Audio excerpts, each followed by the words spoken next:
ఆధ్యాత్మిక టూరిజం అనేటటువంటిది ఒక అద్భుతం.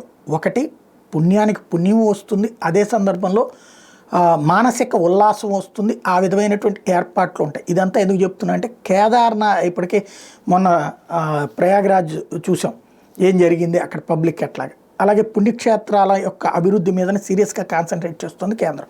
అందులో కేదార్నాథ్ మీద కేంద్రం కీలకమైనటువంటి నిర్ణయం తీసుకుంది.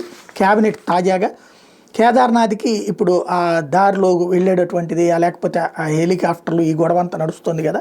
ఇప్పుడు కేదార్నాథ్కి ఏకంగా రోప్వే వేసేటట్టు, సోన్ ప్రయాగ్ నుంచి కేదార్నాథ్కి రోప్వే వేసేటట్టు 12.9 కిలోమీటర్లు మొత్తం 3 వైపుల నుంచి రోప్వేలు దాదాపుగా ఓవరాల్గా 4,081 కోట్ల రూపాయలు ఒకటి, 2,371 కోట్లు ఒకటి, అంటే గోవింద్ ఘాట్ నుంచి షేన్ గ్రామ్ సాహిబ్ దగ్గరికి ఇంకొకటి